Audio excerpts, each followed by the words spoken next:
Bonjour à tous. Aujourd'hui, je reviens vers vous pour vous présenter Stimuler l'attention de Florence Miliot aux éditions Retz. Pour commencer, pour être bien clair, donc cet ouvrage m'a été offert par les éditions Retz.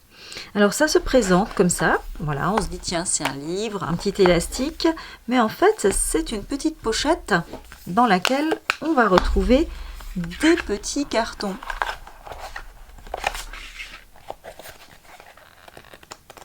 Voilà. Donc à l'intérieur de la pochette, vous trouverez des fiches pratiques qui proposent des rituels faciles à mettre en œuvre pour stimuler l'attention des élèves en proposant des moments de rupture. Donc les fiches sont cartonnées, assez épaisses, indépendantes les unes des autres. Chaque fiche correspond à un rituel qui dure entre 2 et 15 minutes. Et donc on vous propose de mettre cela en place comme un rituel à un moment qui pour la classe est le plus propice, en début d'après-midi, peut-être après une séance qui a peut-être été un petit peu longue en classe, quand on sent un petit peu des tensions. Et chaque fiche donc détaille parfaitement le matériel dont on a besoin pour mener la séance et donne des consignes claires et précises pour l'enseignant. Voilà, donc je vais juste un petit peu avancer. Donc on va avoir dans un premier temps des cartes mission. Et en fait on a 5 catégories de fiches. Donc les cartes mission. Alors les fiches roses, puis on a des fiches bleues, jaunes, on reviendra dessus sur ce à quoi elles correspondent, violette, rouge, enfin orange plutôt, verte et bleue. Donc chacune des catégories correspond aux besoins manifestés par les élèves lorsqu'ils n'arrivent plus à tenir leur attention. Besoin de calme, besoin d'échanger, de curiosité, de créativité ou de mouvement. Donc c'est l'ordre des catégories que je viens de vous donner.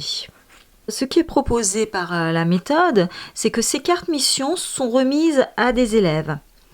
Et ce sont eux qui seront à l'écoute du groupe. Alors bien sûr, ça peut aussi être enclenché sur un signe de l'enseignant qui sent que la classe a besoin de se lancer dans une des missions.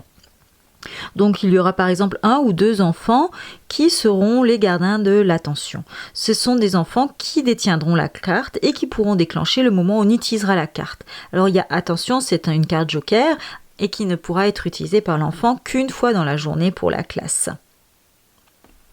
Donc par exemple, le prof de gym. Tu n'arrêtes pas de te tortiller sur ta chaise et de bouger les pieds? Toi aussi tu as besoin de bouger. Propose 3 mouvements de gym ou étirements à toute la classe. Il y en a aussi d'autres propositions comme le maître zen. Tu te sens un peu fatigué, tu es stressé, tu as envie d'être tranquille et de ralentir le rythme. Tu as besoin de respirer calmement. Propose 1 minute de respiration profonde à la classe. Voilà, je trouve que c'est très intéressant, des petits moments de recentrage sur soi-même ou des petits moments pour bouger, pour pouvoir refixer l'attention. Voilà, donc ça c'est la première série de cartes, les cartes mission. Donc tout vous est expliqué dans une fiche pour l'enseignant et toutes les cartes mission sont présentées ici. Ensuite, on a donc d'autres cartes, donc bleu, jaune, violet, orange, vert et bleu. Et ces cartes sont présentées dans cette petite fiche. Donc on a les cartes du thème 1, répondre aux besoins d'échanger. Le thème 2, répondre aux besoins de mouvement. Le thème 3, répondre aux besoins de calme. Le thème 4, répondre aux besoins d'imagination et de créativité. Le thème 5, répondre aux besoins de curiosité.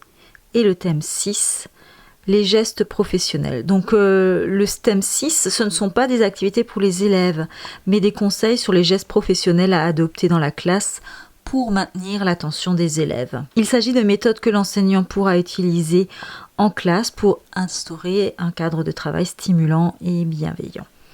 Donc pour toutes ces fiches, c'est toujours bien détaillé. Donc vous avez toujours la première partie matérielle, on vous indique la durée et ensuite le déroulé de ce temps. Ici, on a animé un temps de vire-langue, 5 minutes. Ici, on est sur 15 minutes pour passer sereinement les contrôles. Et on continue, 5 à 10 minutes pour une courte séance de yoga. Donc tout ça, c'est sur le besoin de bouger. Donc le besoin de retour au calme. Donc organiser un moment d'automassage, matériel, durée. Donc là, on est vraiment sur des temps mis en place par l'enseignant selon les besoins de la classe. Ce qui fait, le format est fait de telle manière que c'est vraiment à avoir à portée de main sur son bureau. Ça va être difficile de préparer à l'avance parce qu'on ne sait pas à l'avance quels seront les besoins de la journée. Et là, on a en fait tout un outil qui nous permet de piocher dedans la fiche qui correspondra à l'effet qu'on veut avoir. S'apaiser avant les contrôles, le besoin de bouger, le besoin donc de retour au calme. Voilà, comme je vous disais déjà, le besoin de rentrer dans une activité créatrice pour être par exemple fédérateur et avant de se lancer dans une activité de travail en groupe.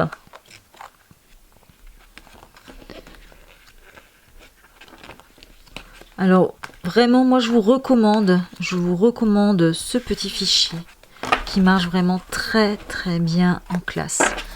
Les enfants sont vraiment demandeurs. Quand ils voient donc la petite pochette, ils savent très vite, tiens, on va avoir un petit moment pour se recentrer.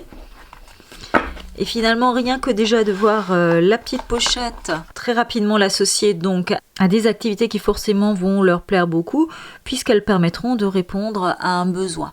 Et pour l'enseignant, ce ne sont pas des activités qu'on peut préparer à l'avance, puisqu'on ne sait pas d'avance quels seront les besoins de la journée. Même si on connaît bien sa classe et on saura, tiens, à ce moment-là, telle ou telle fiche sera plus pertinente, on peut peut-être prévoir et mettre ses fiches au-dessus, mais rien n'empêche de piocher parmi les nombreuses fiches. Donc, et on pourra piocher parmi les 22 fiches pour mettre des activités en place. Donc, je vous disais aussi, les dernières fiches de 24 à 27 sont destinés à l'enseignant et vous propose donc plusieurs trucs pour aménager une ambiance propice au calme. Sortir la boîte à outils du silence pour amener le silence dans la classe. Organiser des temps de déplacement. Alors, il est difficile pour les enfants de fixer son attention très longtemps et ils ont souvent besoin de bouger. Donc, on vous fait un petit récapitulatif de ce qu'on peut proposer comme temps de déplacement aux enfants. Également, pensez à instaurer des petites pauses joyeuses. Ce seront des moments qui permettront une rupture et permettront de capter et maintenir l'attention des élèves. Fatalement, vous trouverez quelque chose qui conviendra à votre classe. Il s'agira peut-être simplement d'un rituel qui reviendrait régulièrement ou sinon, comme je vous l'ai dit, on peut piocher au besoin. Ce qui peut le mieux convenir à la situation de classe observée. Ce recueil de fiches pratiques pour stimuler l'attention est vraiment une très belle découverte pour moi. Je vous le recommande vraiment. Alors je vous dis à bientôt sur cette chaîne. N'hésitez pas à laisser un petit pouce en l'air et à vous abonner à la chaîne pour ne rien rater des nouvelles mises en ligne. À très bientôt. Au revoir.